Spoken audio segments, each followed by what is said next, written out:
So I'm going to sort of start off by asking you to explain what Paris '68 had to do with what was important about what you were doing in Paris, why you were mixed up in it, and why it mattered. Okay.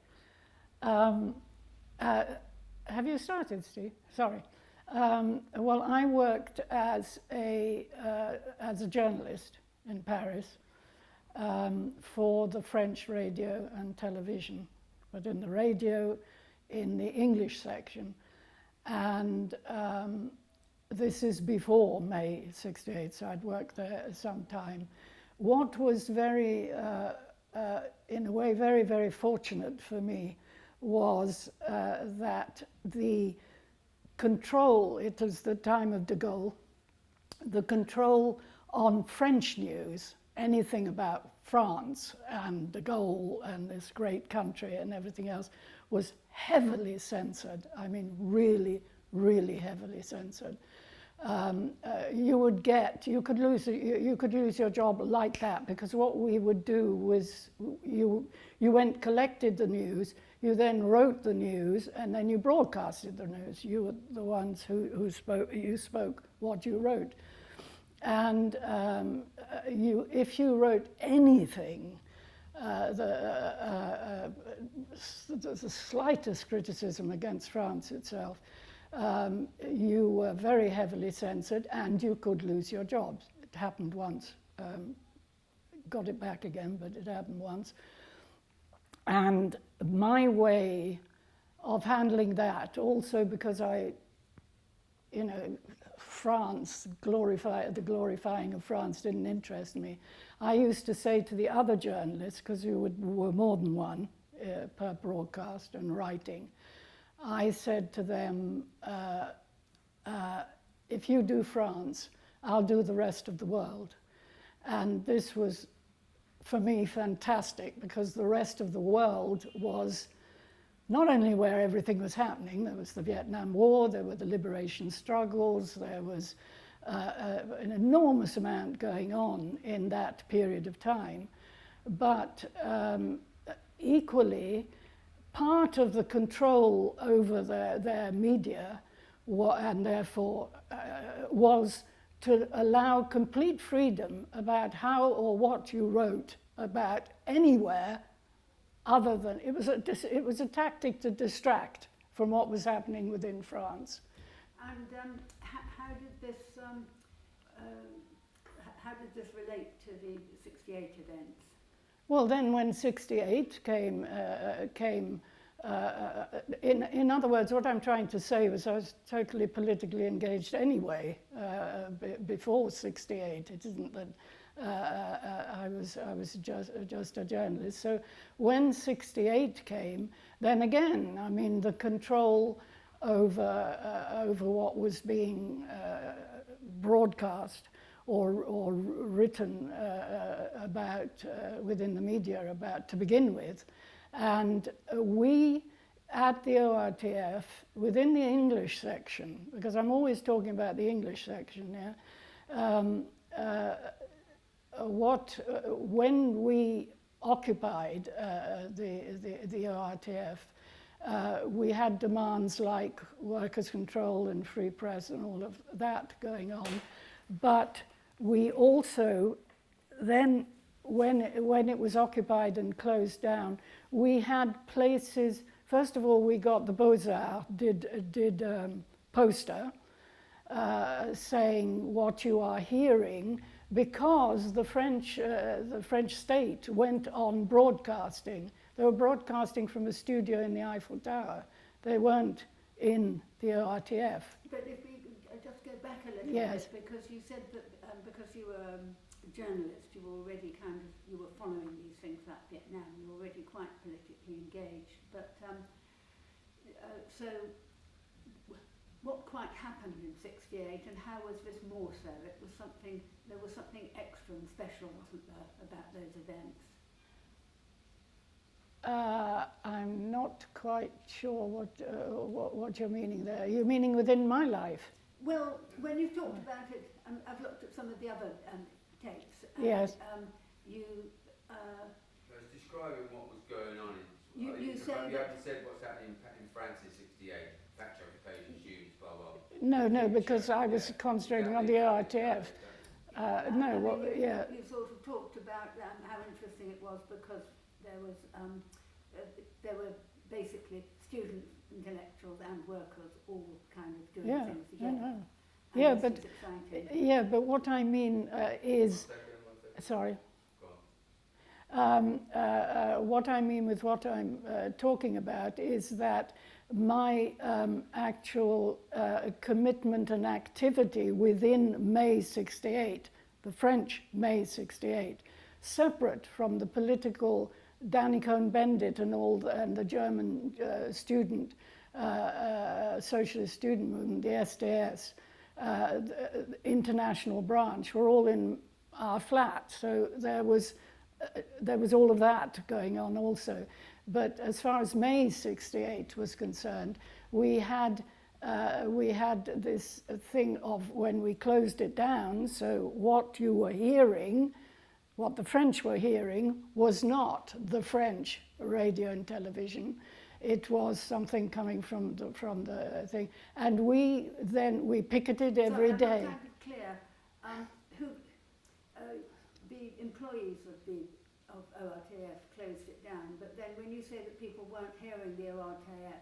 I mean the public. Yes. So the people in the occupied factories... Sorry.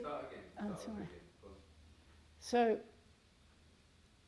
if you were involved, and everyone was involved that I knew within May 68, there was a broadcast coming out of not the French state radio and television.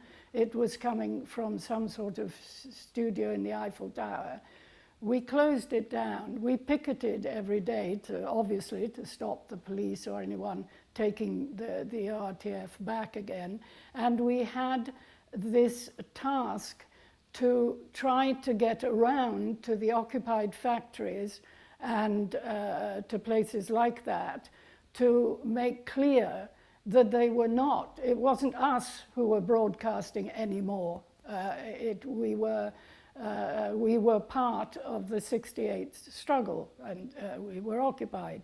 We were occupying.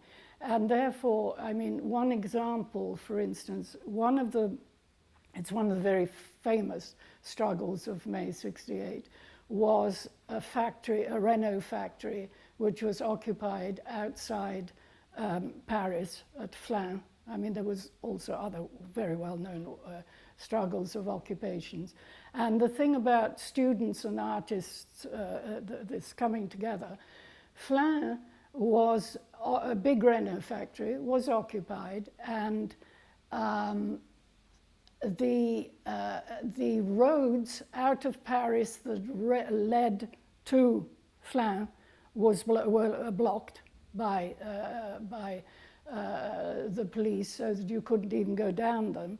And for instance, one task which I decided I got involved with was it was important to get through somehow to those workers in their occupied factory to bring them a poster. And the poster, which had been done by the Beaux-Arts, the artists, which said, what you are hearing is not the RTF or things to that effect. And therefore, I set off with two or three other in the car, one poster. We had to drive over fields and things like that. You couldn't go on the road to get to Flins. Got to Flins only to find that the CRS had charged the factory and had thrown the occupying workers out. And they were then thrown out, and the factory was then occupied by the police. So how did that affect you? I mean, how did... Well, do I go on? Sorry, yeah.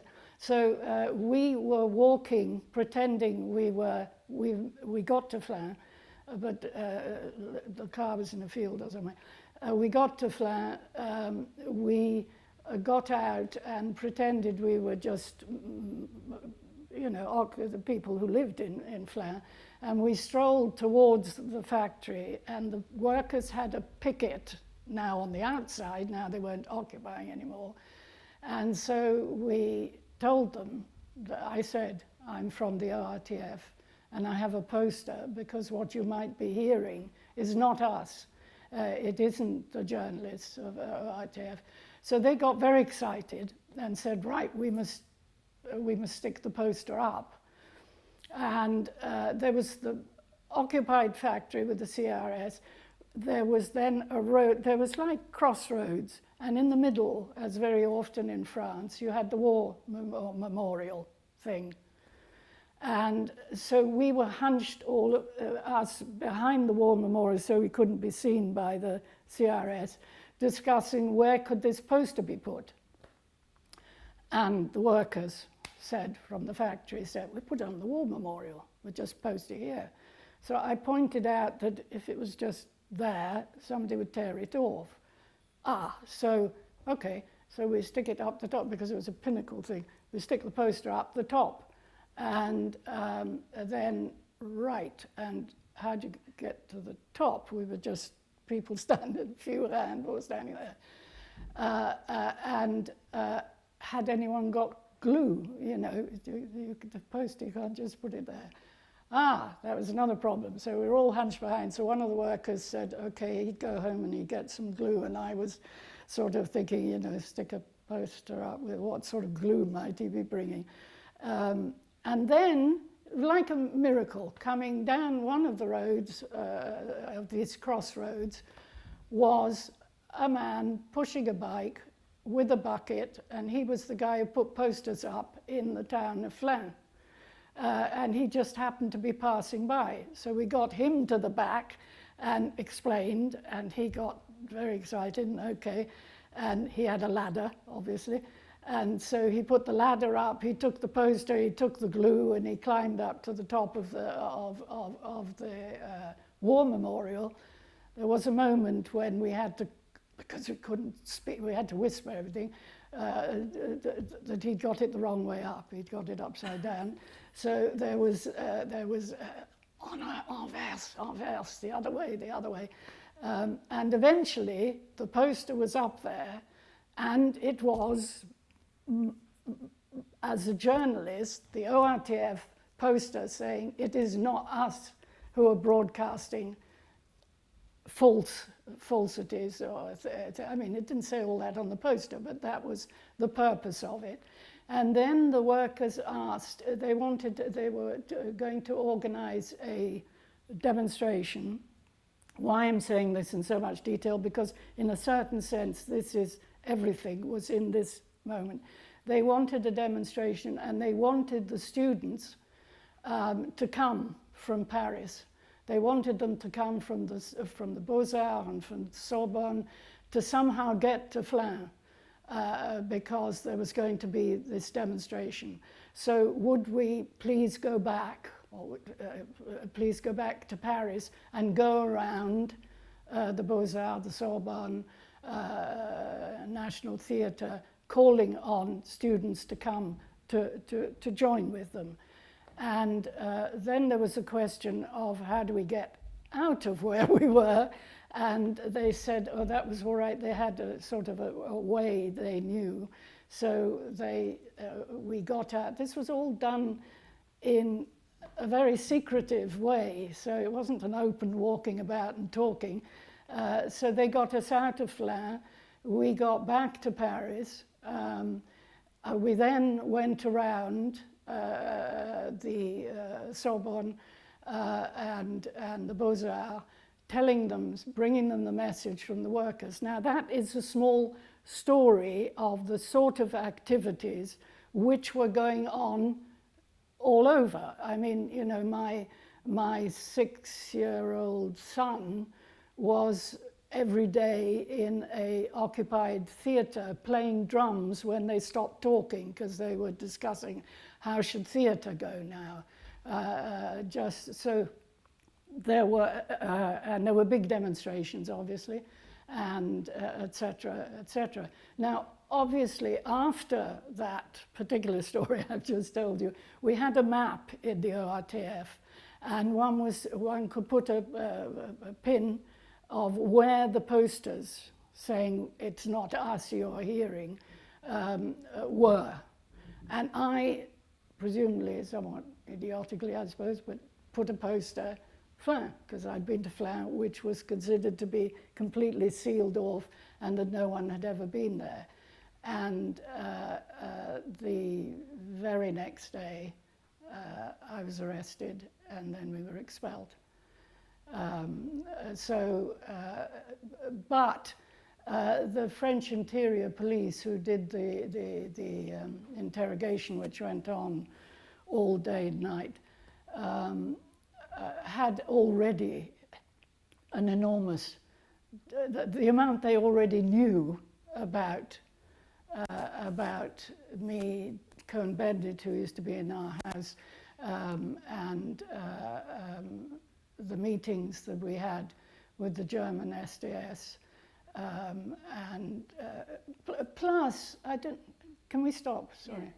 Yeah. I don't know, you know, this was so huge for, before France, this is also, anyway, would be off the record because it's part of Pascal's, what she wants to do, her film Autograph, is that when she wrote, as already a filmmaker, she wrote to the head of the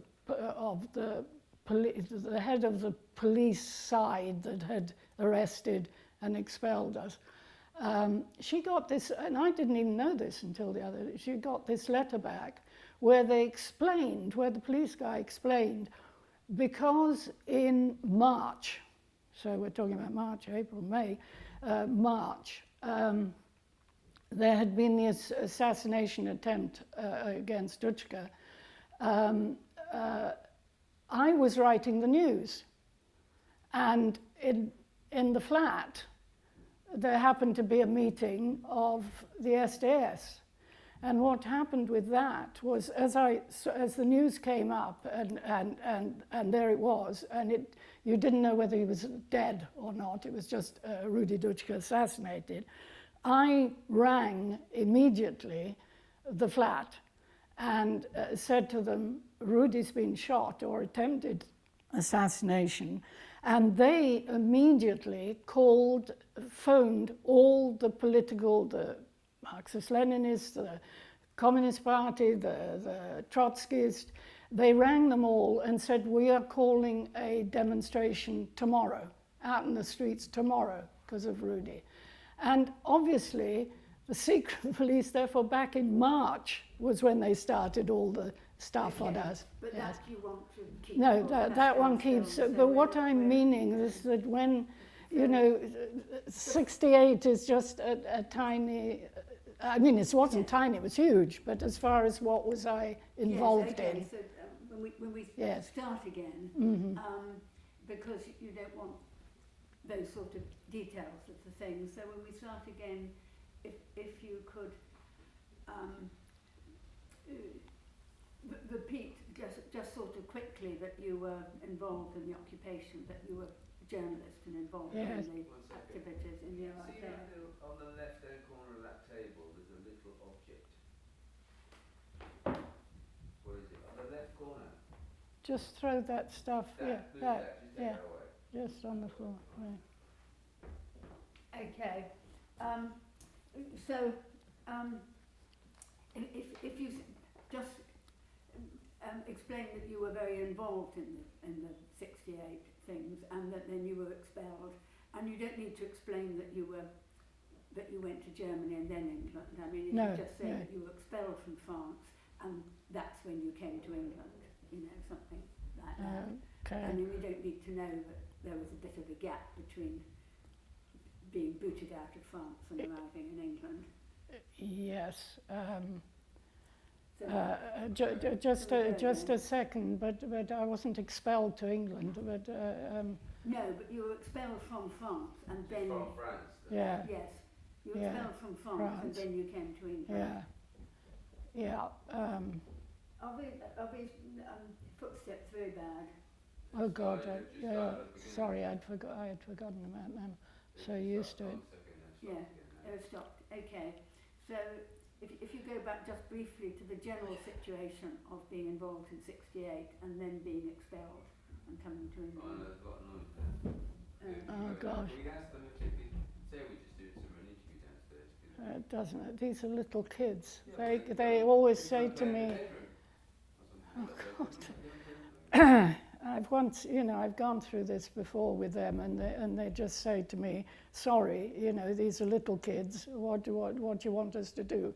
We're not going to stop. They'll probably move again because they're constantly running. There are no doors. You see, it's all open plan thing upstairs. So they haven't got, for instance, something like this, which they can close off. Is that quiet enough? Oh, you even hear them shrieking, actually. I can try. I mean, if Rodrigo's there, if the Portuguese husband is there, he's fine. The French wife is like all French, difficult. Start from the, Just sort of go back briefly to the fact that you were involved in, as a journalist, without going into the details of closing the outlet and everything. Okay, not it. But just that you were involved and that then you were expelled, and after that you went to England. But you just want to say I was involved, or say, I mean, well, this was. The RTF, and also that you had some of the. No, but didn't have these little. Oh no, we don't film that. Yes. No, I mean, in May 68, all right, I worked in France. I was a journalist working at the French radio and television.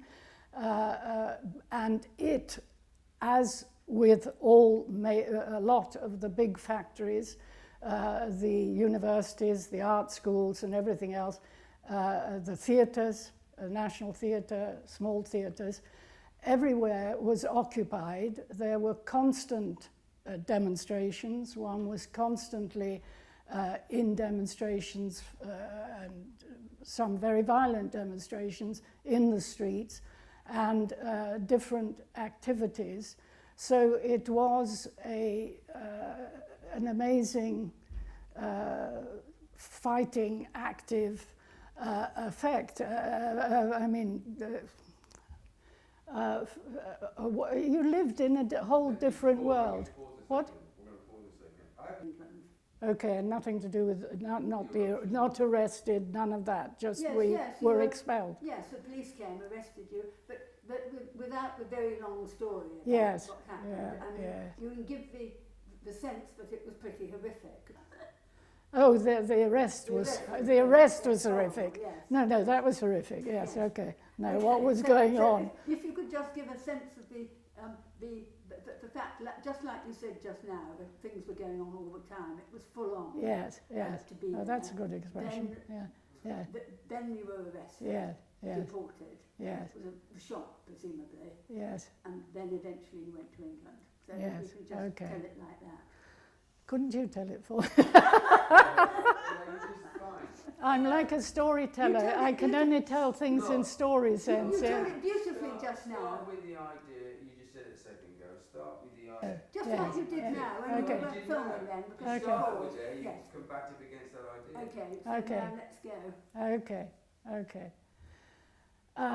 I obviously, as a journalist, writing the news, broadcasting the news was before May 68. During the time of 68, we occupied, as did many other, universities, factories, and etc. And what, now when people, when one refers to 68, obviously, people think of it as an event. Yes, Paris 68. Yes, even quite boring, because we all know there was an event. It wasn't just an event. There were enormous things going on. There were occupations. There were battles in the street. There were, for instance, you're at home, the doorbell rings. This happened to us. The doorbell rings, And there's an American who is a draft dodger from the American army from Vietnam. And they had got over to Paris. They have to then run into your flat, and you have to find places for them to hide on top of wardrobes or let them out the window so they got up on the roof. So that was just one thing. There were pavés, there were things being thrown. I mean, it was a hugely exciting, enormous event. Things happening everywhere, in little theatres, in the National Theatre, in the Beaux-Arts, in the posters, but mainly the factories is what was to my interest. The big Renault car factories and in different places who had occupied. So you had the occupation movement and everywhere else also occupying. So then, however, getting arrested for the work that I had done together together as an ORTF journalist of the English section, being arrested, being interrogated, and eventually being expelled from France for life. That doesn't apply anymore, but at that time it's a paper is for life. And being expelled from France. So then, coming to England suddenly from this incredibly exciting, lifeful, energetic, hopeful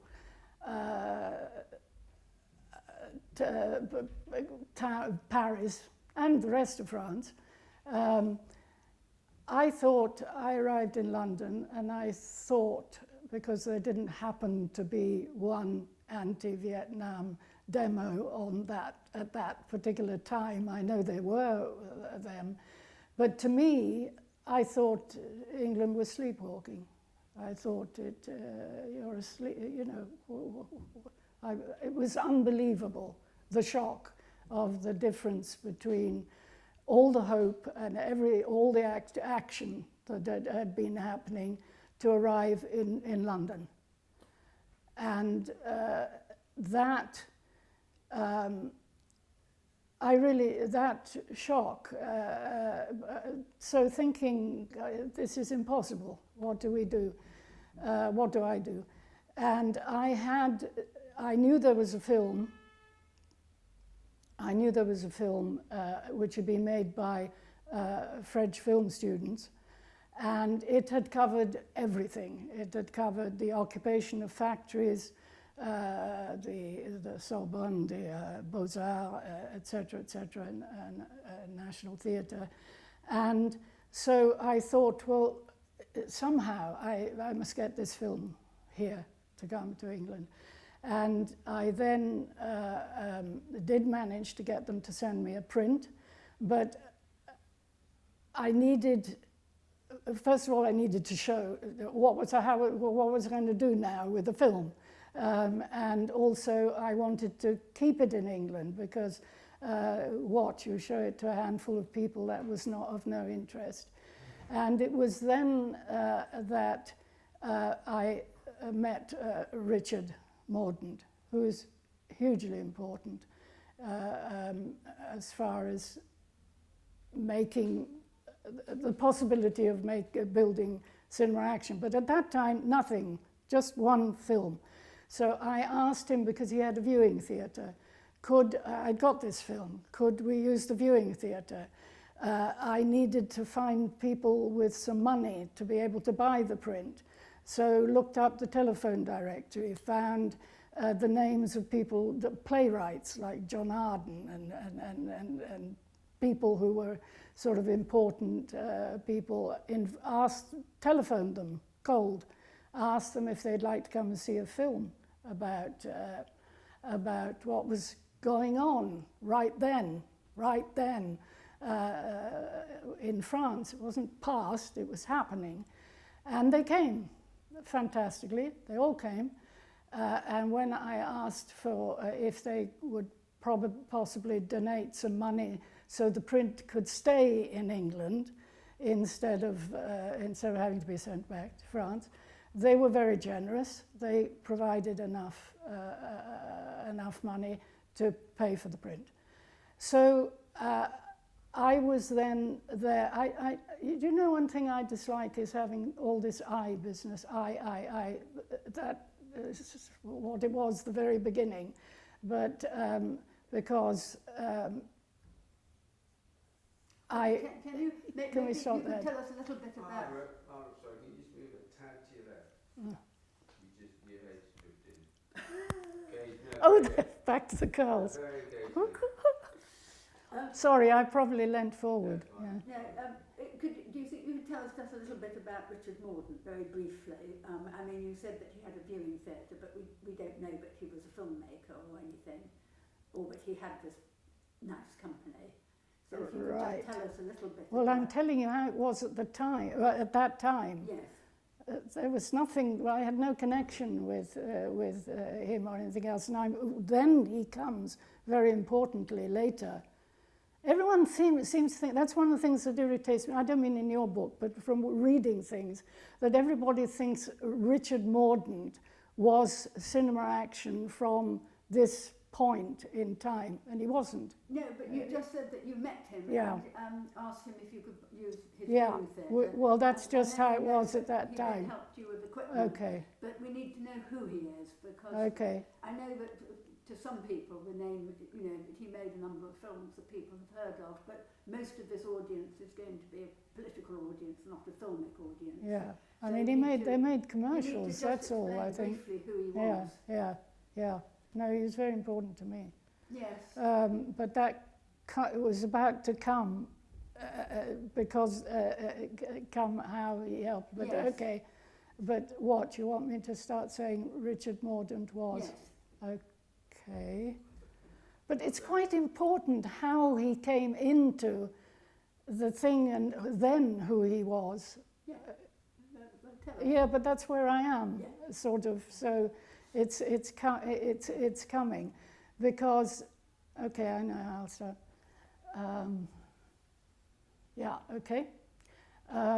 Richard Mordaunt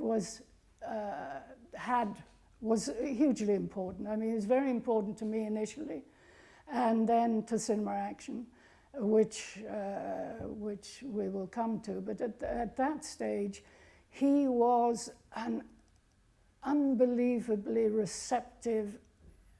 He was so interested, he was so excited. So there it was in the middle of what I thought everyone was asleep and everything else.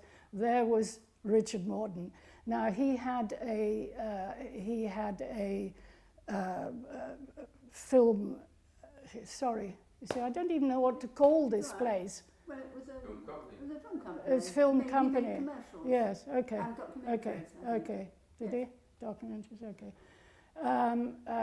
So he had this amazingly well-equipped film production, small film production, which had everything from cameras to editing suites to a small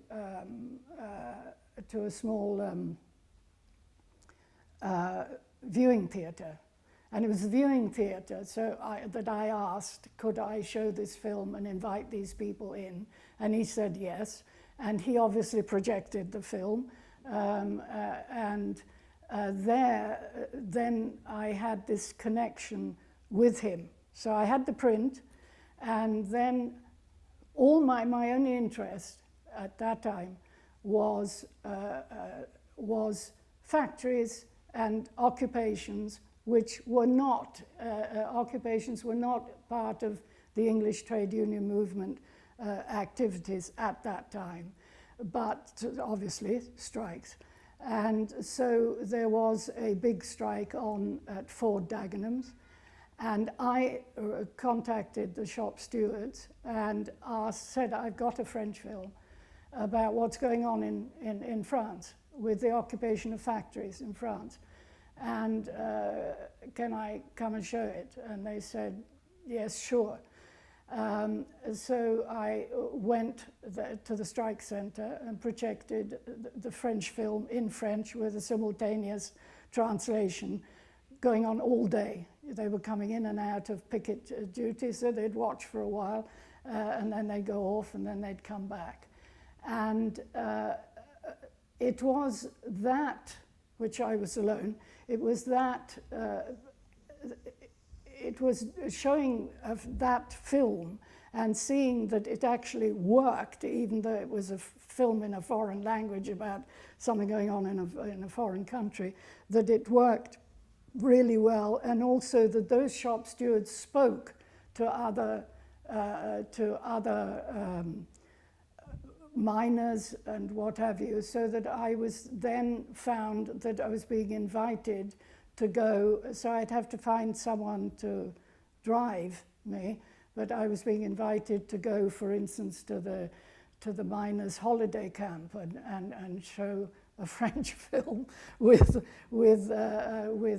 simultaneous translation. And was it round about that time that some other people got involved? No, this is long before. This is actually not long before, but this was just the French film and one event. Steve, I'm sorry that they said they'd move them. Have to cross our fingers. Yeah. So You see, that's the other thing with the history which is being put about cinema action. It's being sort of jammed together, yes, which is why I feel so why uncomfortable don't you, about speaking. Why don't you make that absolutely clear? So if you say roughly what month it was you went to I've Ford, no and idea. then... Oh, I've no idea. When was Ford Dagenham strike? Okay, so you went on your own to the Ford. Sure, Ford, and went on my own to the holiday camps and to the miners and everything else, just showing the French film. Okay, so you were going around on your own just showing Yeah. it, but then look No. for you. I've no idea. I think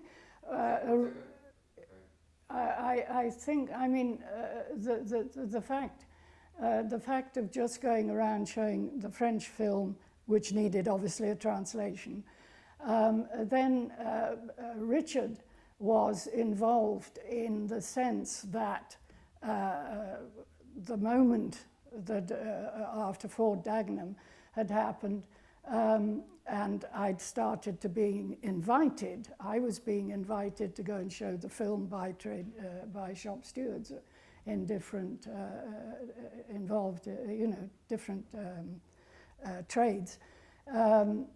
Then one day, knock on the ring on the bell, and opened the door, and there was a man with a brand new in a box, a brand new 16mm projector. And I said, this must be a mistake. And he asked my name, and he said, no, it was not a mistake. And I opened this box up, and there was this beautiful projector. And that was Richard, because he knew I was going around. So then I had the projector to go with. And then I can remember, this is a long time ago we're talking about, I can remember it was actually with Richard, that Richard and I sitting at, I think, a kitchen table or something, and talking about the possibility of getting other people interested. Okay, a group, a collective. So what would we call this collective? And so Richard and I discussed this, and out of this discussion came the title of the collective, Cinema Action, because it was cinema and it was action. And then came the period where people started to come and join, and this is for me complicated, because I speak very much from the point of view of in the collective of the connection with the working class and with the shop stewards movement. So, for instance, I didn't belong to a union. I derived from France. I didn't belong to a union.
results. Okay. Okay, so tell me about the... He's not looking at the camera yet. Yeah, I'm ready. Okay, Right. okay, Okay. yeah. So tell me about how just you showing the film turned into a The group. French film turned into group. That is, in a way, miraculous, and I can only think of it as miraculous. I can't remember, because it was just the French film, and people did join when there was just the French film, because I can remember the thing of going around, the group, that Cinema Action would go around just showing a French film. Obviously came the desire to either make films about relevant things going on in England, or, which is important, there were Americans who joined Cinema Action, and one has to remember that at that time there was Newsreel, which was American, and there were Americans who joined, and even some people, which I do remember, that the Americans, some of those early films of ours had been shot and made separate from before Cinema Action. They came with the people, right? Not depending on the rent. Those sort of films.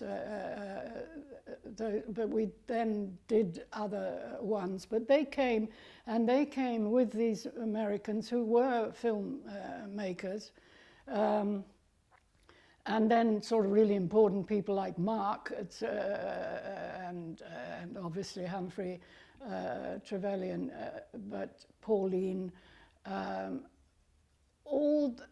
The idea came, okay, we had no money, so, and film was hugely expensive then, 16 mil. So what does one do? Okay, Mark's input would have been, Godard in Paris was making cinetracks. They were making cinetracks, they were disrupting festivals, they were showing their cinetracks and everything else. So, okay, let's look at cinetracks. And what is that? A few minutes, no sound, how are those done?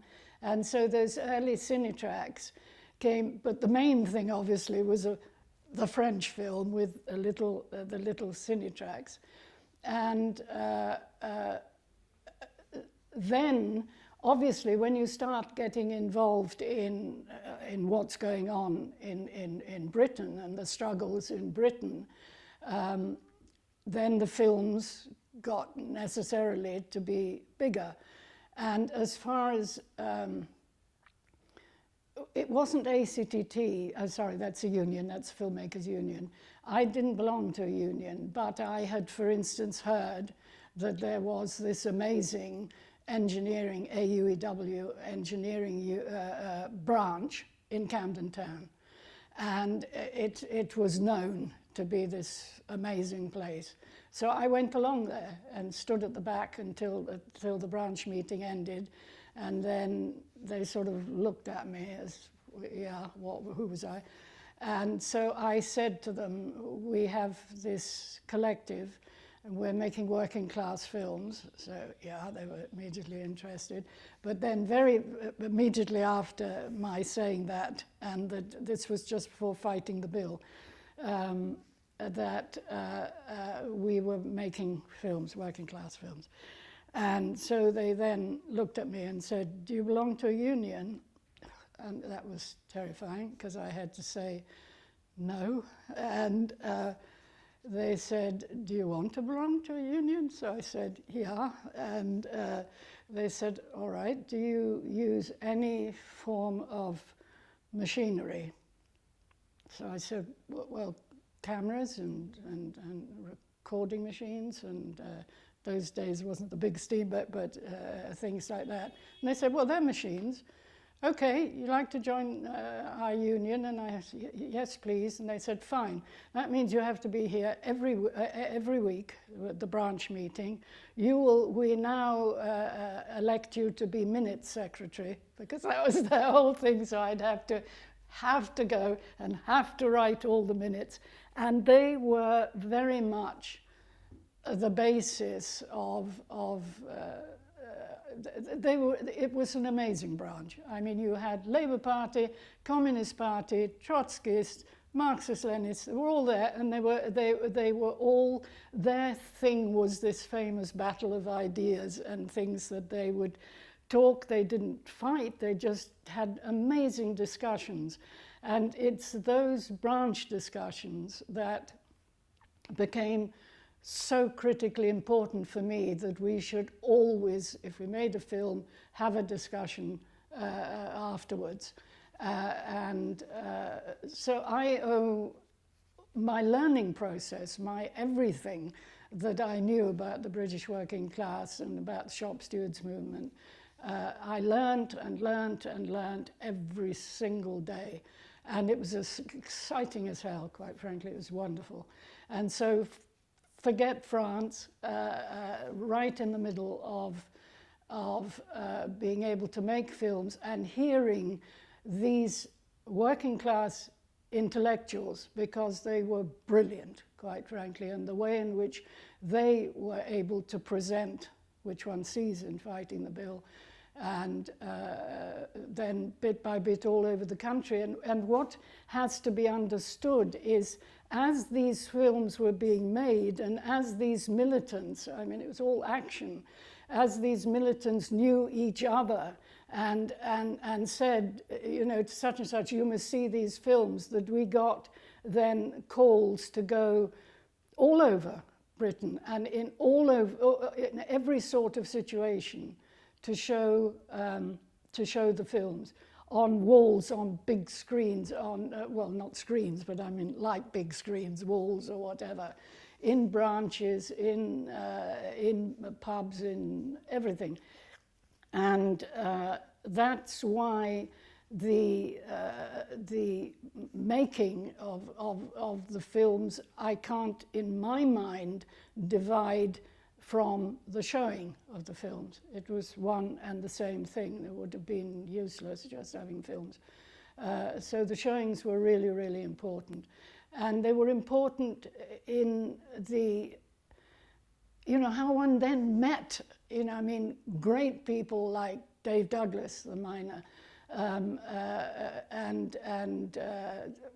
you know, I mean, one can endlessly go on, who were right in their own right, were writers, artists, and everything else, as well as being shop stewards, working, and in a particular time when there was so much going on, including then eventually even, you know, there again, that is so British, is that occupation. Okay, I actually read in the paper, God, there's some shipyards in Glasgow, they're occupying. So occupation meant an enormous amount to me from France.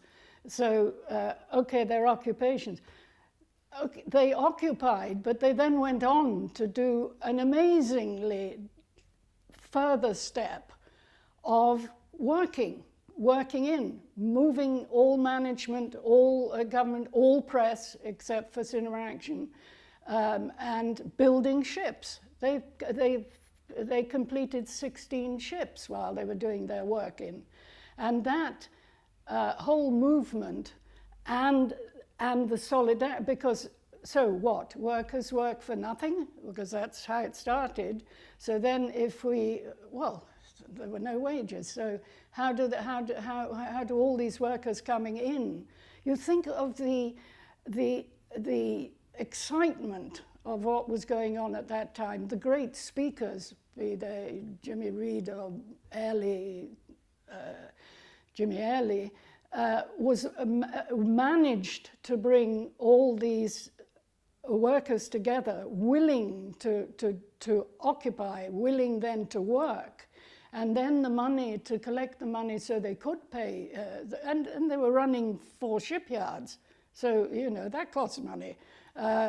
So to raise the money, that meant the solidarity movement had to move everywhere through Britain and abroad for them to get the money in to be able to be building ships.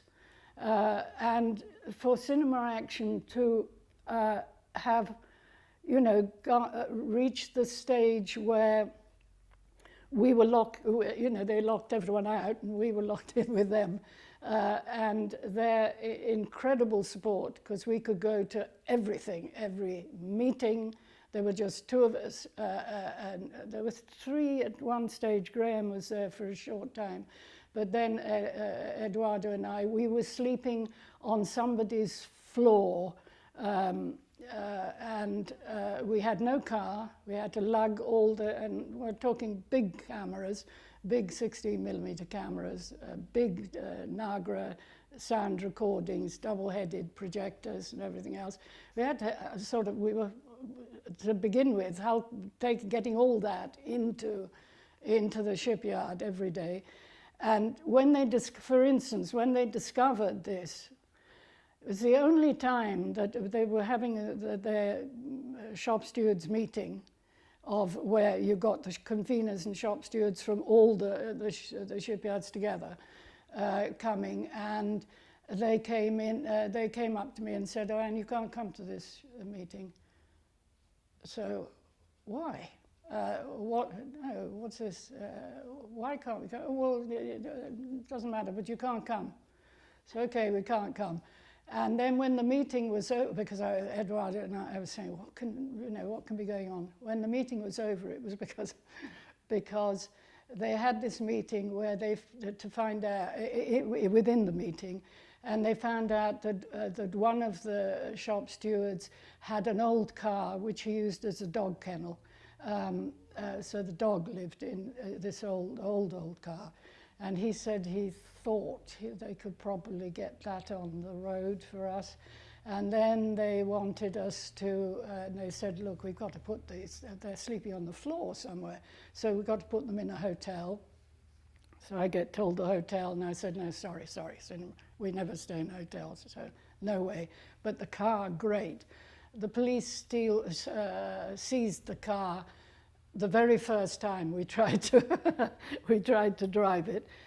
So the car vanished very quickly. But they also passed a resolution to give us £3,000. Now, one was used to collecting little bits and pieces. So there were those. This was a progress. The only reason I'm telling these stories is that, when you go from a very beginning of very little things in a French film, which incidentally the police seized the French film, so that one vanished. Yeah. Am I talking too much? No, it's fine, but now we're stopped. Yes.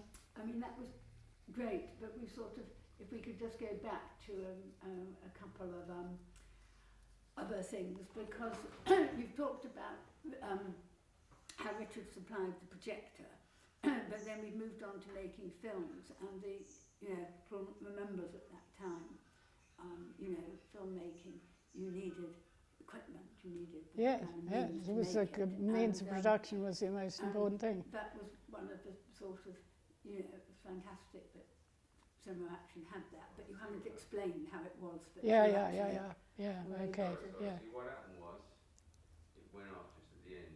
What went off? Well, sorry, what are you talking about? 10 minutes a file maximum. It was actually 12 minutes. The file was 12 and a half minutes, but it just goes off, so it went off at the end of that story. We've got the sound of it. It's just the very last little bit. You mean the image has gone off? Yeah, after 12 minutes it just cuts off. But did we lose it all? Have we got most of it? Yeah, we've got 12 minutes 35 there. Oh, you've just lost the end of the use, yes. But we've got the, Okay, so the equipment issue. Yeah, obviously with 16mm and the equipment was horrifically expensive to hire, to buy, to own, to anything else, and it became very, very obvious very early on that the means of production were hugely important for a film collective.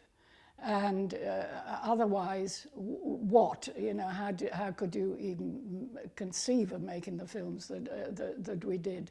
And there again comes Richard Mordaunt, and although I'm leaving a gap in his life story, but with Cinema Action, but when Richard finally left Britain, he gave Cinema Action all his equipment. So if you can imagine, from an amazing film company, which was Lucy and Richard, we then had, and we were still in squat, so we were still squatting. We had, however, tremendously advanced film equipment for filming, for sound transferring, which was a major thing, the sound transferring, the Nagras, the cameras, and even the big editing suites, which were Steenbeck's, German Steenbeck's big editing suites. So in the end, to jump a certain amount of time, we had all of that. And having all of that, it was one of the principles of Cinema Action to say you didn't have to be a member of Cinema Action. You were an independent filmmaker. You could come, you could, you know, if we weren't using it, when it was free, you could use any piece of equipment for free. We never, ever charged, which caused sometimes problems when grants started coming. Why were we not charging? Okay, let's, Yeah. we'll come to the grants a bit later on, but there's another No, couple I of don't early know. questions Yeah. that I've got. One is one that seems so obvious to you and me, Yeah. but isn't necessarily obvious Yes, to people sure. listening. Well, when you felt this great need to have the French film and show, and so important. Okay, yes, because that's actually something which really irritates me. And probably having come from working in the state radio and television for a long time, before May '68, what you were being and I may be wrong, because I wasn't living in Britain, but I did try to look. I mean, I never had a television or anything else like that, but the point was, what one was seeing was demonstrations, fighting, people throwing pavés. You know, you were not, I thought, seeing what it was like to be inside an occupied factory on a picket line. I'm quite sure British television didn't show that. I'm pretty sure they didn't show inside the occupied theatres the immense discussions that they were having about how do you do theatre. Or in the Beaux-Arts, the art students. The Sorbonne, I used to go to all the Sorbonne when they were eventually, because first they were kicked out by the police. There was all that hidden stuff which was very violent, and then they were let in again because of the demonstrations. And you know, you sat in huge discussions, political discussions about what was happening and what was going on. It was a whole revolutionary moment, time, which spread over education, because it all started with the lycées, and that was the very beginning of '68. So whether they were the schools, the universities, the art schools, and the factories, and workers' control, and that thing. I cannot believe, maybe it was because I came from radio and television, I did not believe. So when that's said to me, we're doing something completely else. We are with the French film, because the French film precisely went into all these places, filmed in a totally different way. I mean, that was part of it. I mean, part of it was the way the film was made and what it was shown. That's why the French film was so important, and I felt there was nothing else, and I thought England was asleep. Yes, that's great. I mean, that does, but it seems so obvious to us, Anne, Yeah. that one needs to say this Yes, starting point came from for fighting. For fighting the bill. Can we stop? Yes. Steve, can you remind me? Sorry. then when there came the time, although it spread back quite a long way, of the industrial relations bills, these sort of government, both Labour and then eventually Tory, moves to bring in industrial relation bills, it became very important to make a film against that and to try to organize and get action together against that. When I went to the AUW branch, it was to make the connection with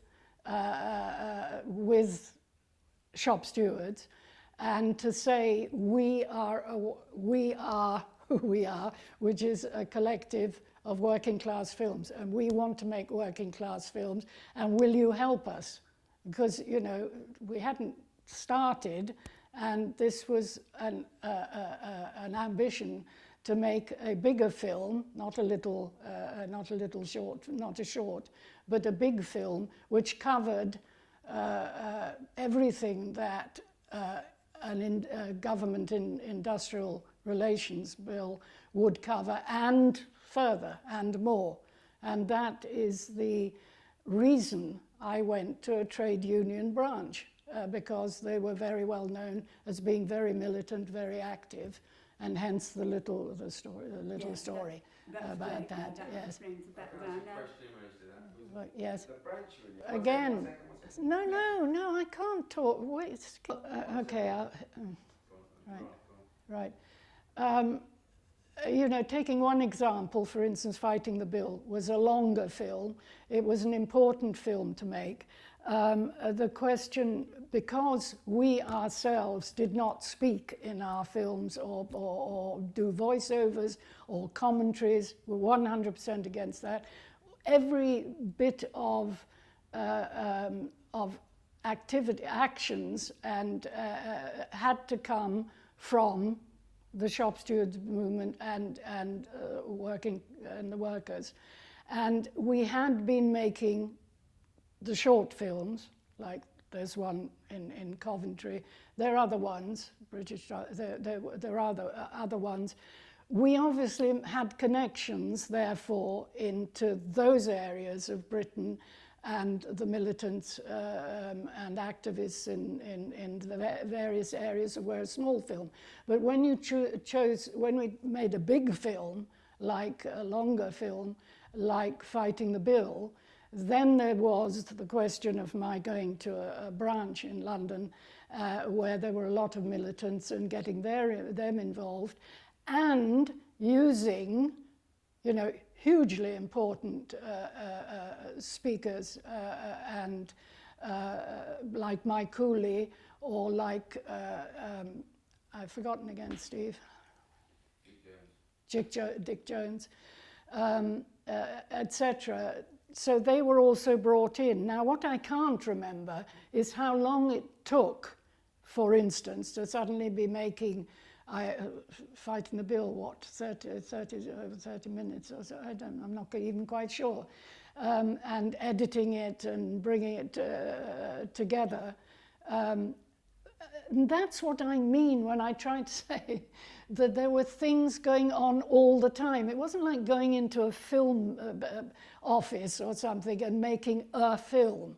There were constant showings going on, several a week, of the short films, until the police seized the French film. There were showings going on all over Britain. There were contacts being made with shop stewards, with great speakers, with amazing people. And so you had that at hand, because that was happening every day, something. And you were doing something, and being a member of Cinema Action, you were doing it, all of it. You were either showing a film or making a film or thinking of a film or having a meeting or whatever. So it's very difficult for me to think in these small sections, you know. That's great, Anne. That's really clarified it. something else we haven't dealt with Yes. is Shaka, because he wasn't part of Cinema Action to begin with, but he became part of it. So Yes. can you No. tell me a little bit about what was Yeah, switch off, please. Off the record. talk about sort of being a member or not a member? Right. Okay. Yeah, I think it's very important to realise that the Cinema Action was not like getting a job. It was not like belonging to a company or anything else like that. You didn't come in and join and say, I am now a member of Cinema Action. You merely, you came in and you immediately started to work within all the things that were going on in Cinema Action. You didn't have membership cards, you didn't sign in and sign off. There was never a written list about who was a Cinema Action member or not. And therefore very important people worked within Cinema Action and left or stayed or whatever. And when one looks to examples, you take Schlacker, for instance, and his enormous importance to Cinema Action. It's not a question of he decided to become a member of Cinema Action. He was just there at some point, and in being there started in working, which means action, working in showing films, in discussions, and eventually, obviously, in the making of films. But equally, one can read, you can have people like my branch members. Now, they were there. I mean, they weren't at the branch. They came to Cinema Action. They came and discussed. They came and looked at stuff. Now, were they members of Cinema Action? It wasn't, it was that sort of a thing. Equally, Dave Douglas will, in The Miner, he was a very militant and very, very important person to Cinema Action. He says, he talks that he joined Cinema Action. Quite frankly, equally, Paul Williman apparently feels he was in Cinema Action. So that's where I mean to open it to the fact that there were people who came in certain periods, did certain things. Paul Williman, I think, was showing Arise Ye Work, as he says around and in pubs, and how that he didn't find it all that easy. But all these people were hugely important because they all brought with them the whole philosophy of Cinema Action, the whole way in which we worked, and they took part in the action of going out showing films or discussing films. Okay, that's brilliant. Is that all? That clarifies it. No, that's Did very it? good. Oh, thank you. No, that's great. But and it's very true. That's why it's very difficult for me. Are we going? We're going. Well, Eduardo was, when he first came in contact with Cinema Action, he was editing, I think it was Praise Marks and Pass the Ammunition. He was editing a film. He was a highly experienced and very considered to be an extremely good editor, but he had also made films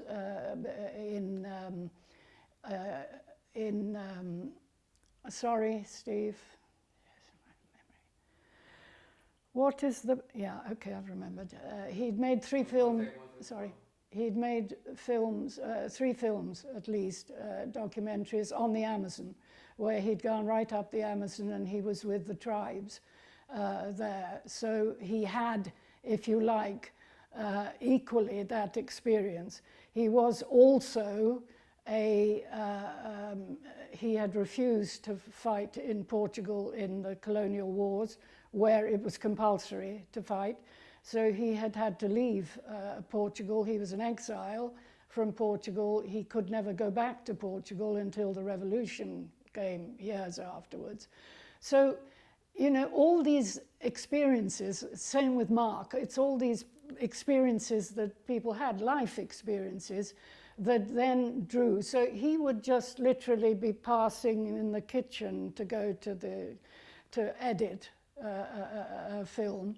And when I saw the possibility that there were shipyards in Glasgow going to be occupied, never mind the work in, that had not arrived, but the beginning of the struggle in Glasgow and shipyards, I asked him when he was passing, I said, would he like to come to Glasgow and film for Cinema Action? And he said, of course. And from then onwards, that was it. He was very important because he had a lot of experience, obviously. He was a great editor. He did camera as well. And I learned, if you like, the film, the physical filmmaking part of, I was learning everything else which was in my head about struggle, action and everything else, and showing films, introducing them, being in discussions, but the things of actually making with the equipment. So that was fantastic because I did, when we were eventually inside the shipyards, it was Eduardo on camera and it was me on sound. And when we went into the double bottoms, which as the conveners kept me out of for ages because women had never ever been to the double bottoms, I was doing sound, and what's more, I messed up the sound incidentally. So sorry, I forgot you were filming. But it's an important part of the film of shipbuilding.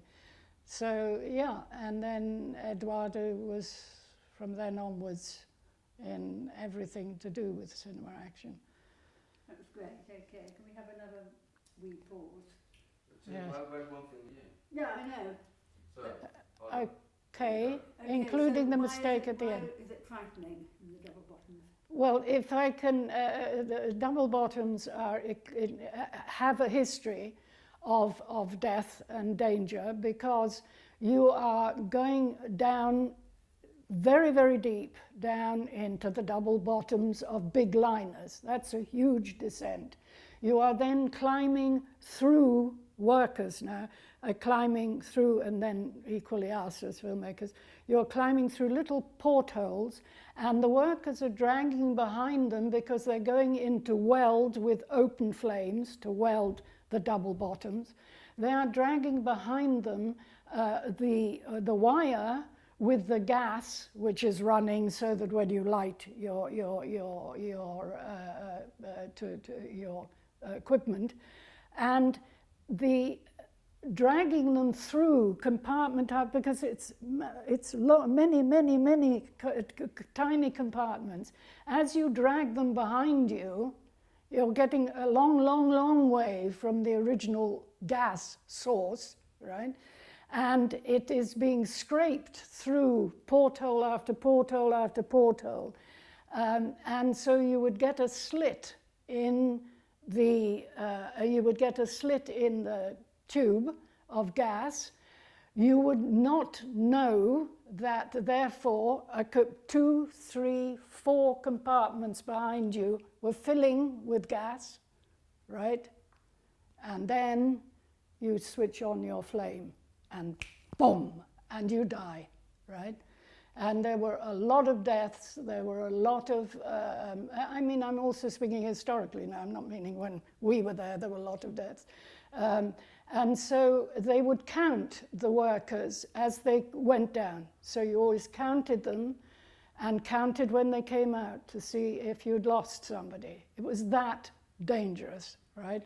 And therefore, to allow us to go, and we were extremely fortunate. It was because I was in the convener's office and he took a phone call from someone which had infuriated him, and I'd been on at him, please, can we go down and film the double bottoms? You must be joking. Of course not. Apart from anything else, no woman has ever been down the double bottoms. But it's also extremely dangerous. You can't possibly go down there. But whatever this phone call was that had so infuriated him, he slammed the phone down and said, "Oh, okay, Anne, you can go down double bottoms." And I ran like hell. I ran to find Eduardo, this big shipyard, find Eduardo, say, "Quick, quick," because I thought when he just thinks again. So we ran to where there's the hole where you start to go down.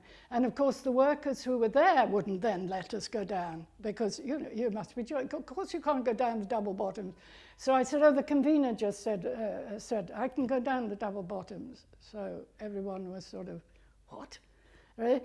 And so we went down the double bottoms, and it was an incredibly, because there are lots of workers down there. There's huge noise because you're in these metal cabinets. You've got the you know, there were some guys who would be hammering. There were other guys using the gas the flames. There were all sorts of different jobs going on there. So it was like hell. It was this huge noise. And to be able to, therefore, to get at least some of them to stop so we could speak to them. And then it came out that obviously they were, the very young ones that we spoke to, were really, you know, it was a terrifying place to work, the double bottoms. Good, that's wonderful. Thank you. That's great. Okay. So, and to me, Well, that's all right if you're thinking of at the, you know, at the time when when we started to get grants, again, I go back to this thing of saying that there was a constant action and movement going on. There was a film centre. It wasn't that we got grants which were put into film production. There were grants that kept a cinema action space with its means of production, with allowing people to come in and make films, to use the equipment. You had to, there was the running of that. There were the IFA meetings whenever I came to cinema action, not always, but I certainly remember the IFA meetings that were in cinema action. There was the running of a centre to which people were coming in and going and from abroad and all over the world and learning and moving. And so obviously the grants playing the rent. After we moved from the squats, we had then eventually in Camden Council renting, so you had to pay the rent, and had to pay for the transport of showing the films everywhere. So obviously they were really, really important. And then, you know, you're coming right up into the time of Channel 4 then, and Alan Fountain. But those grants, I mean, it is very expensive to run a big centre in which there are people coming and going and films being made and films being shown and travelling and everything else like that. And that, obviously, the grants were very important and helped hugely. And the thing I would say, because I appeared to be the one who went and talked to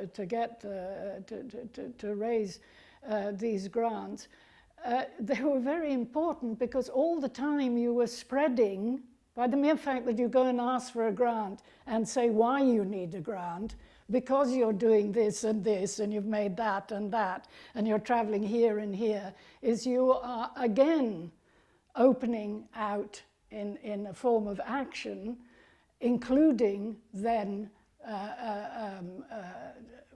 you know, whether they were organizations like the British Film Institute or whether they were the council, and talking very much, particularly for me, the Greater London Arts Association, where you're talking, or you're, that is also action, that is also going on all the time and had to be done. And for instance, there was a time when the other workshops, which had opened up by then, many, they had things, constitutions. We refused to have a constitution. We refused totally, for instance, of putting names of people who had done camera sound or anything else. That was very much, again, Schlacker. I can't remember the things we had, but I totally agreed with that we were not going to have a constitution. We were not, how can one say, you were not narrowing, you were not specifying. The whole point about cinema action was you came in from wherever you came and you did work, so you were not this or that or anything else, and therefore there were not rules. There were not, there were our political beliefs and things like that, but there were not rules, and there was not a constitution. Could you clarify the political beliefs? Because this question of whether you were Marxist, Marxist-Leninists, or Maoists, or what? Oh, bloody hell, yes. Again, one of the things I don't... Are you actually shooting, Sue? Yes. One of the things I don't... which I'm very uneasy about is that this is causing me to be going to me personally, because we, and I hope you, therefore, cinema action and its meetings and its discussions and its action were non-sectarian, and that to me was incredibly important. That again, if you will, goes back to France. In France, you know, if there was an anti-Vietnam War demonstration or something, there wasn't one. There was a Communist Party who had one, Marxist, Leninist, Trotskyist, everything. They were all separate demonstrations. They weren't even at the same time, right? And there was this extremely tough battle between the various political organizations. And that had, we were then, because of what we were doing in France, which I won't go to do again, were accepted by all these groups, providing they didn't all, and we managed to bring them all together at one time. So for me, it was really enormously important. Yes, meetings where one would read together Lenin's What Is to Be Done and have a discussion or something, but there was no sectarianism, so to speak, in the group. And if some group members would have been, and certainly some of the workers who came might belong to those groups, but even cinema action members who might join the Marxist-Leninists or might join workers, the Trotskyist thing, that was fine, but they didn't bring it into, they spoke their mind and they, you know, and we all contributed. But there wasn't a political... Thank you. Okay, I don't know how to finish what it is. I'm so anti-sectarian that I... I think it's also cinema action. What group were you closest to? You know, wait, Steve. all you need. If you mean it's I mean, yeah. how it's a dirty word now, so it's Oh, I important see. to have the word Oh, I and to see. celebrate it. Yes, Are we right? yes, yeah. Yeah. So Okay. tell me. Yes. Well, you know, as far as the politics in cinema action, it was a socialist action group making films, but it was not aligned to any particular grouping, left grouping. That didn't enter into, we discussed the action, we discussed what was going on, we discussed politics, and we discussed them together. And it was very non-sectarian, non-aligned to any particular grouping, party. Wonderful. Excellent. Thank you, Steve. No, well, it's Steve, and Steve, right. Okay, hold on a second.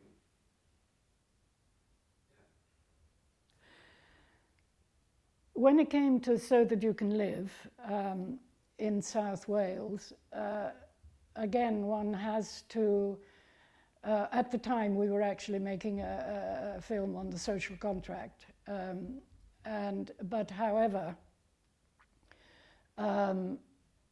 I think it's important to realize that when you have made and been involved and been active in all the many strikes, be those little films, longer films, north, south, east and west, you have a lot of history.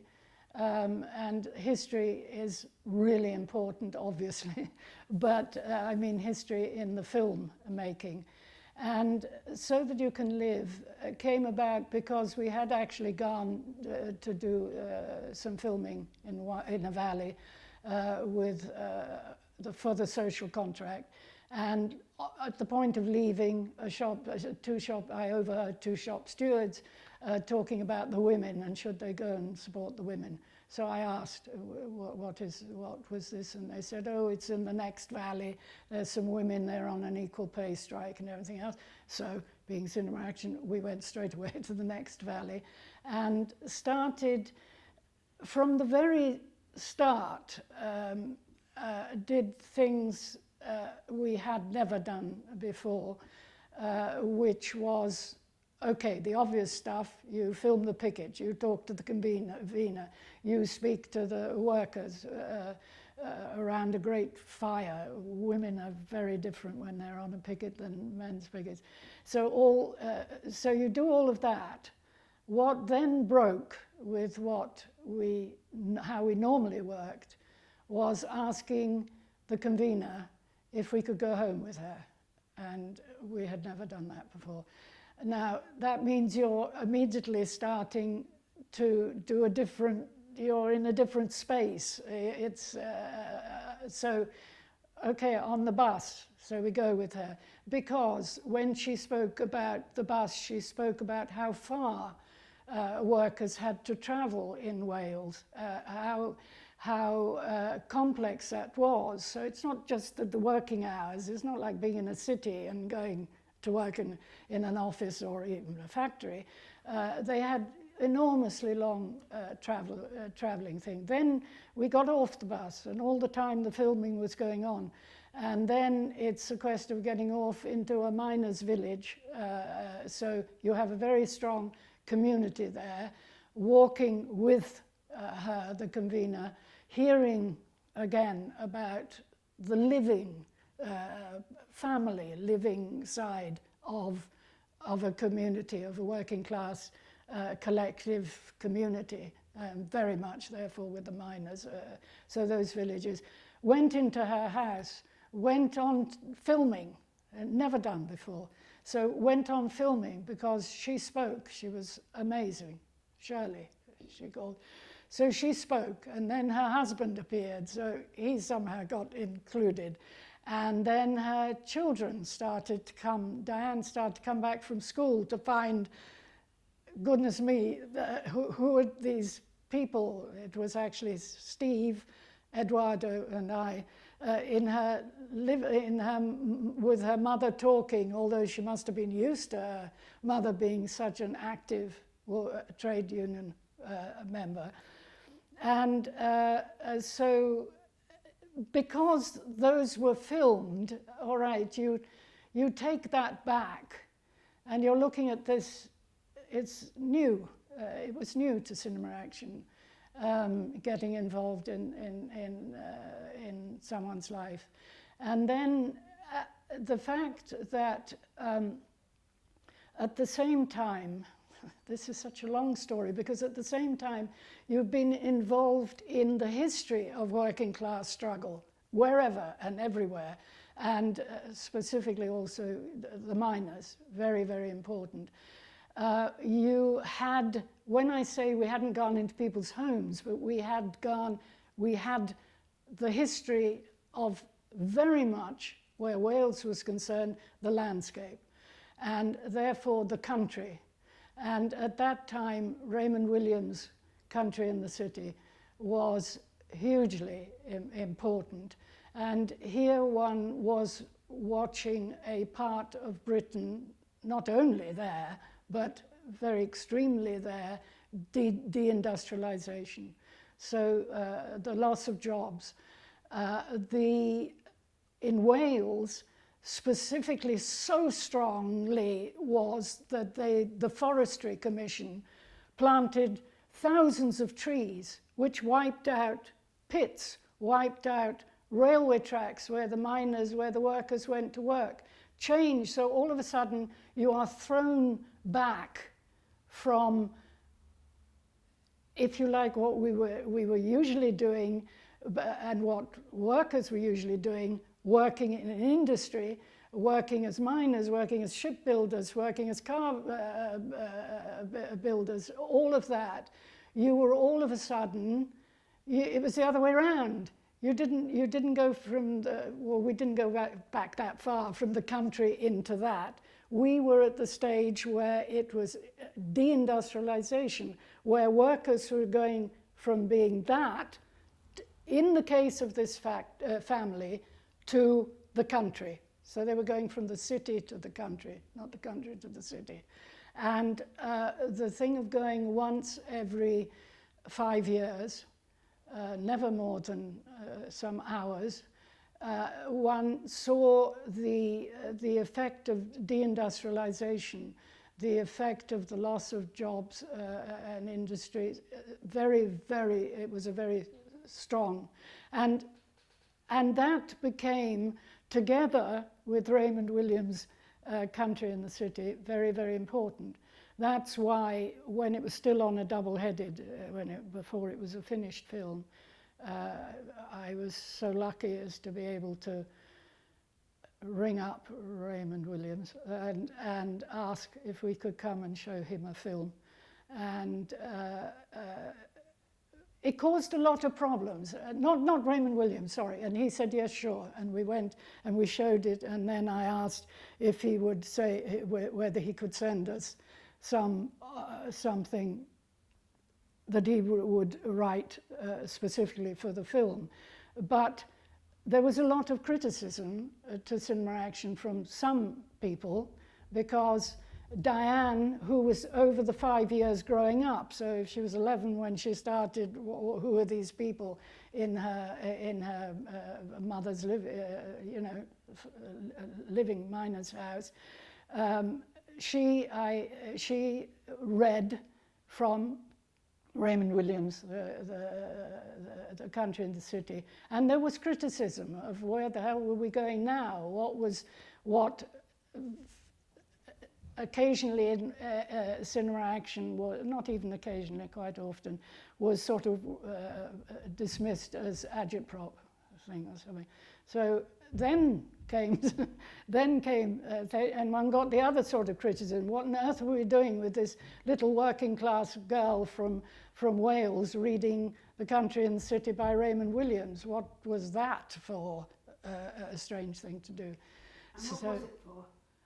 It was because you bring all these, again, I can only say, you bring all these experiences of action and life and struggle and history and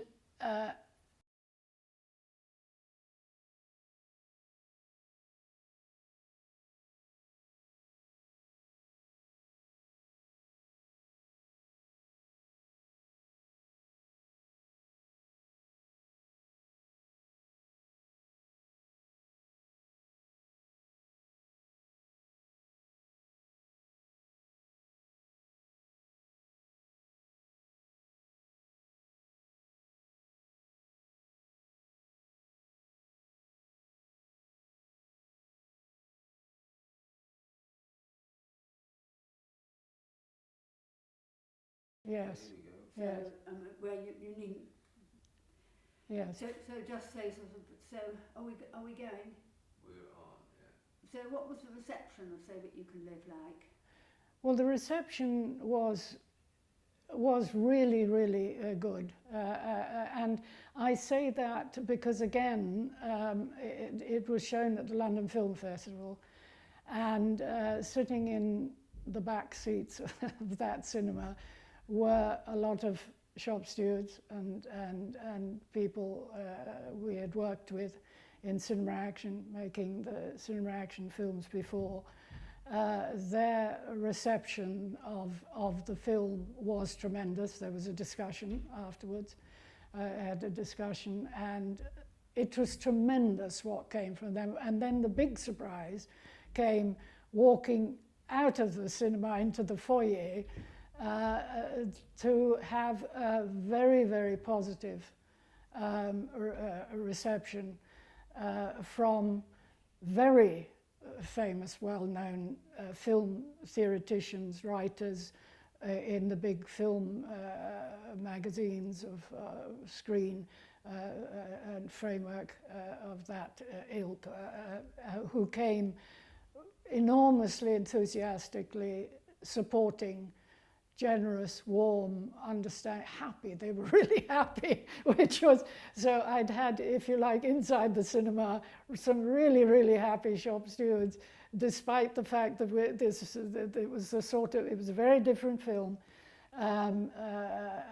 So they were powerfully supporting, and then going outside, and for the first time maybe, there were other times when we had been supported, but by the intellectuals of film theory. One thing I wanted to ask, you said it was the first time you went inside, but in the miners' film, there are scenes inside the miners' wives' houses. Yes, but it wasn't the same as virtually living. You know, if you take 5 years of your life in which you might have moved totally from losing your job, losing your trade union, losing your home, losing the community where you lived, and landed up on the side of a hill without living in really bad conditions, trying to earn some money from selling duck eggs and nothing else than that.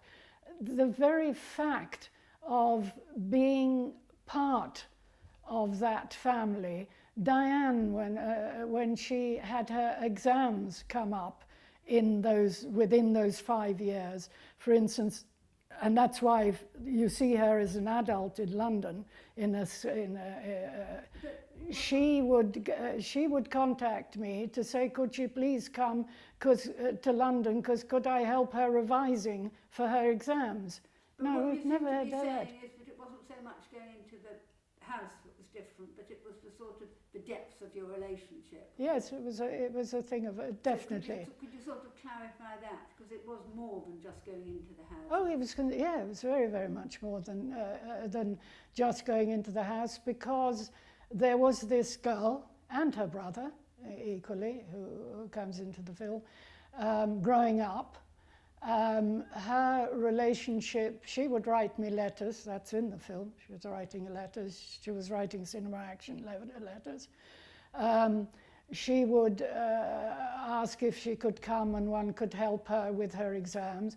And by going there every year, the relationship with Shirley that we had became stronger and stronger, because she was able to express herself not only in what one could see in the house, but actually what was happening to her, and therefore all the emotions, all of those things. So that's what I mean when I say we didn't do that. We didn't we didn't do that in cinema action films. So it was a very, very close relationship, which grew up over a period of 5 years, but over a period where it was nothing more than a few hours once a year. It wasn't that we were the next door neighbors or anything like that. It was the way in which the film, out of necessity, was made, because one only had very little amount of film. Film was very expensive. And it was touching on a family living through what does it mean in deindustrialization.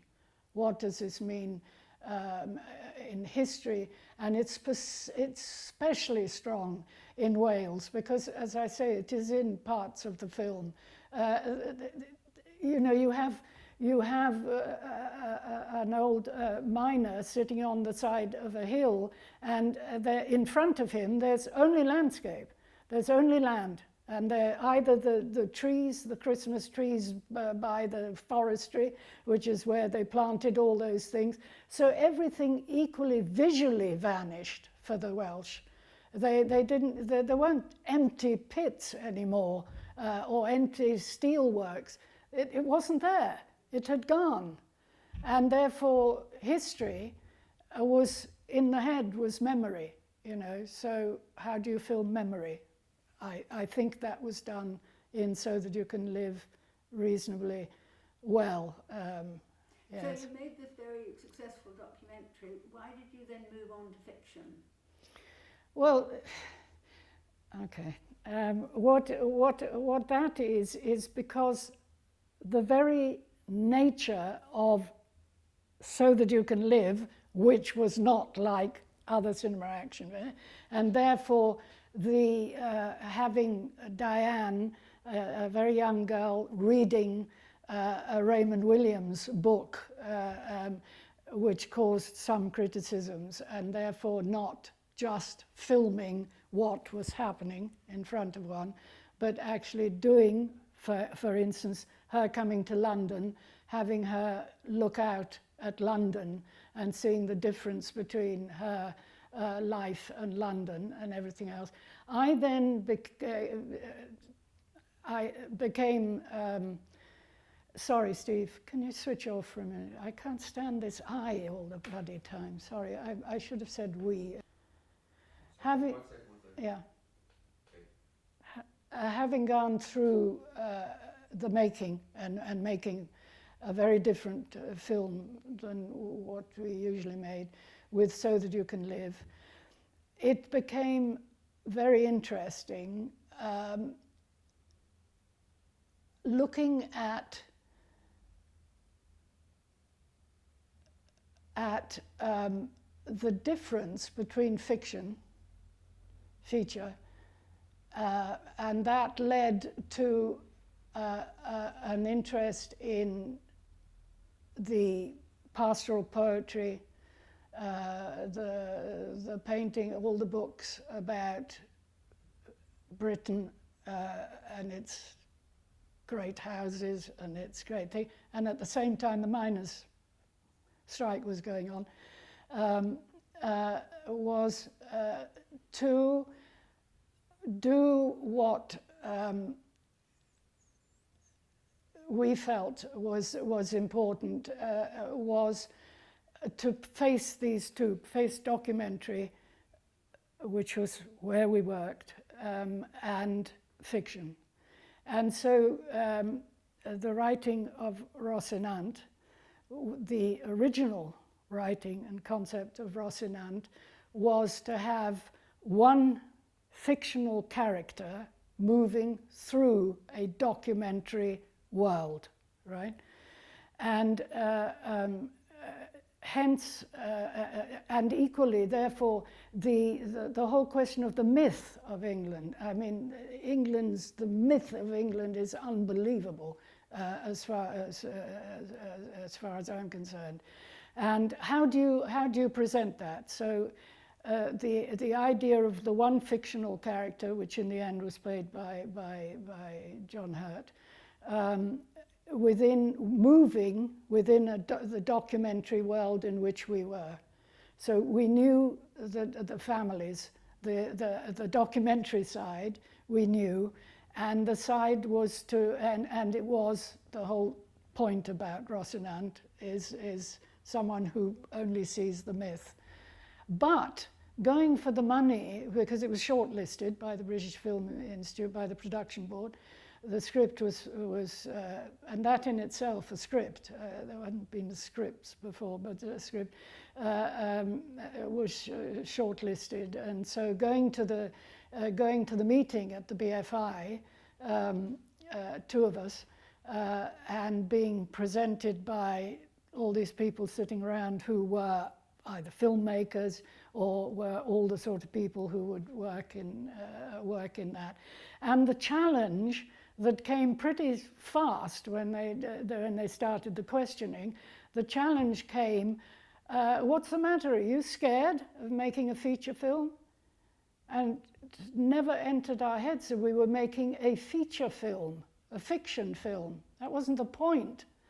And trying to explain to them, no, this is the interest between documentary and fiction, and how could one, what sort of a film? It was the next step from So That You Can Live, which was interesting. They were not interested. So the answer came, you know, if you want to make another film like So That You Can Live, we'll give you the money like that. Or you make a feature fiction film. You can't do the both. And so they killed that right then, because then they would, you know, they would give us for a fiction film, or they would give us for another So That You Can Live. So you changed the whole idea? So no, well then, in an attempt to try to hold on to came, of course, also, how do you represent myth? Lies, in other words, as far as we were concerned. How do you represent that? All right, we had worked with Ian Dury, and so the concept with the jester, who is the person who can tell the truth within kings, queens, and all that? The only person ever allowed to tell the truth was the jester. So, okay, the jester was brought into, I don't know if he was originally there, maybe he was, so the jester. So now you've got the one character who's then, all right, because the character is in a closed down cinema and is just viewing images of England, there had to be a projectionist. So, all right, that was a great old retired English comedian we brought in. Then,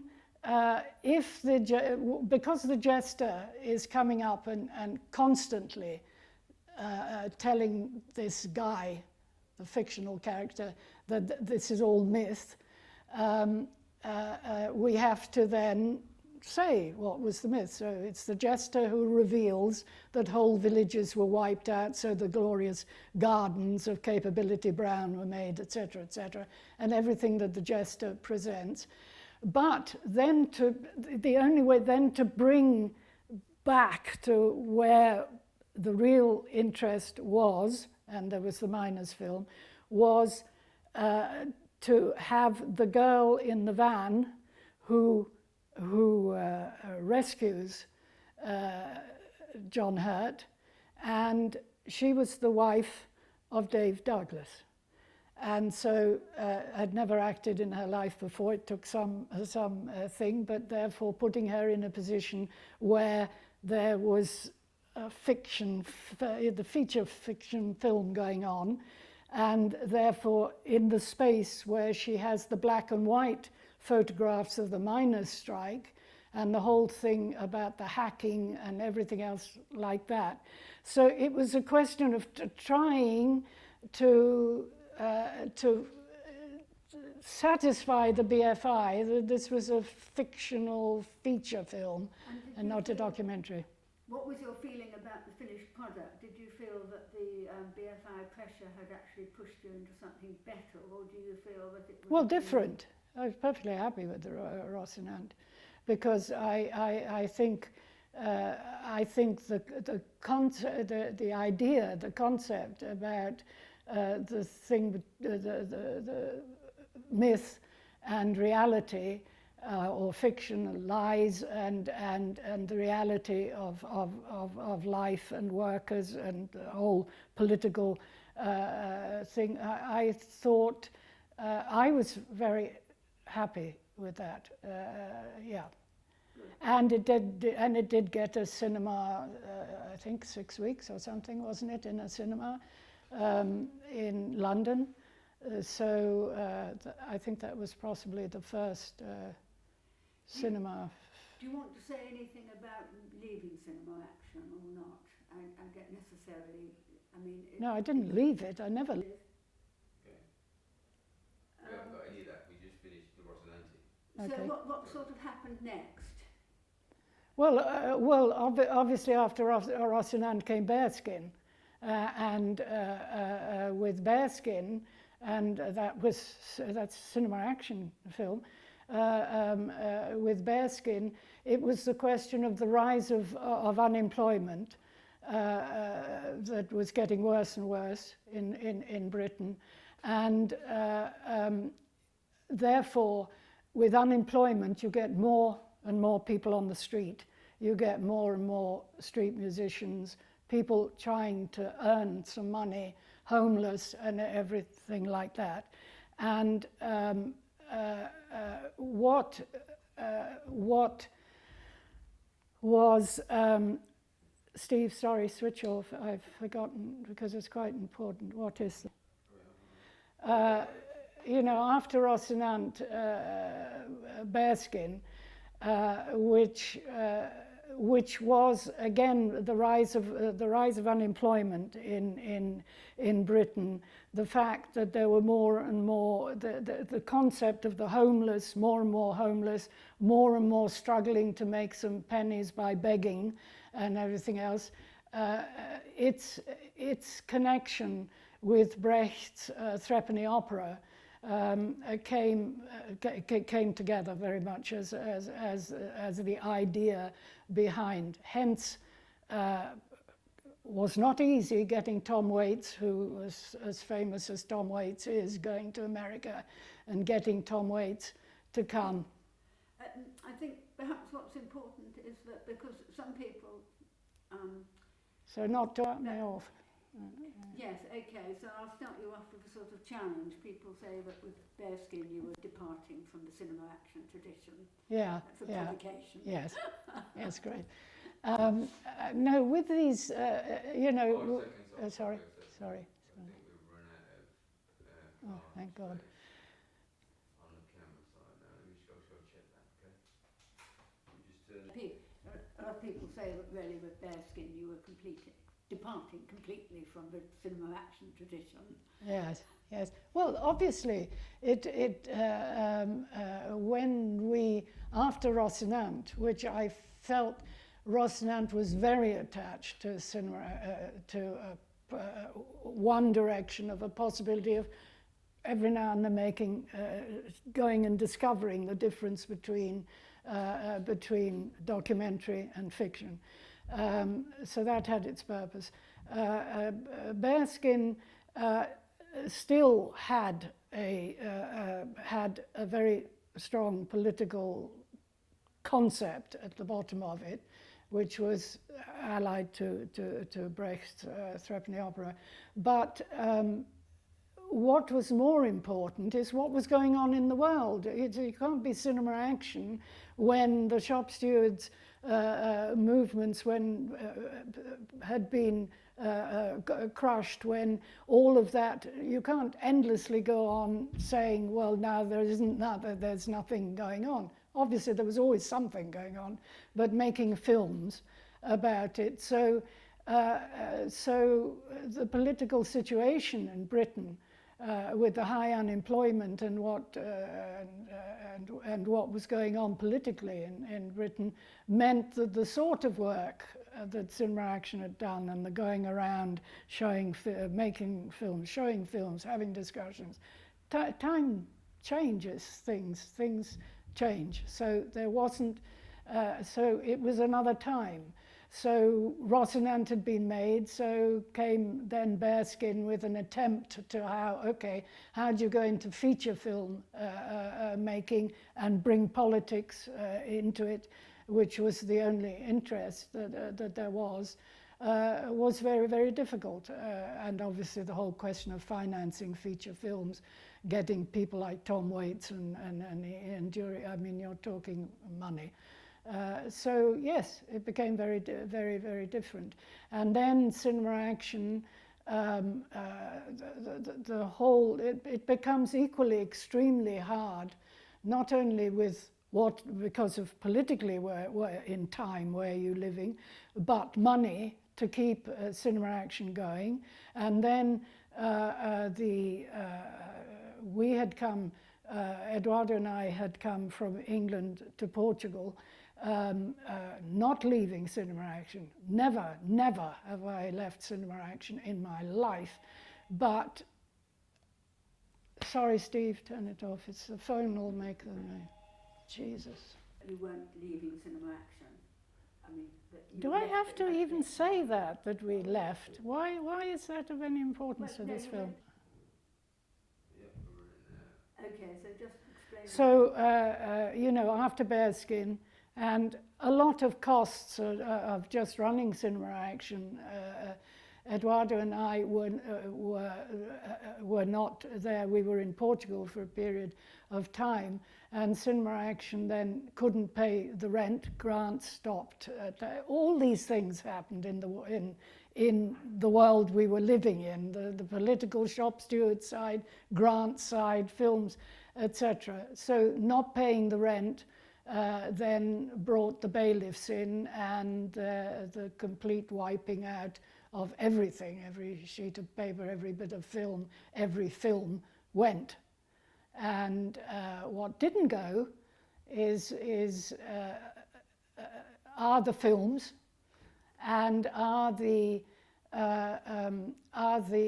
experience and the importance, and if I can then go straight on to today, which is that one then went into this period of time where the individual was what mattered. Now, that was complete opposite of what was a collective. And the whole concept of working the way we worked as a collective and not as individual artists or whatever, that has gone, and I think is regrettably that has gone when one looks at what the political situation is today, because the concept of collective work, of collective struggle, that you don't sort of struggle on your own just by getting angry and shouting about it. You would get together. That's the point of those films. Now those films, or some, are still being, I'm really pleased occasionally, So That You Can Live is certainly being shown around Europe. What does one do now in today's politics? I feel the importance of how do you get that collective work and organization and action going again. And it's a pretty desperate time now, it's a very desperate time now. There is, one hopes, that the young will again come up and organize and come together in collectives to precisely, be it in film or whatever, why you come together and you become a collective, but work, learn, discuss, battle, struggle, action. One hopes, you know, seriously hopes that's where we might be going. We would be going. Sorry, that was very inadequate. What do you think? Do you think that? No. That's good.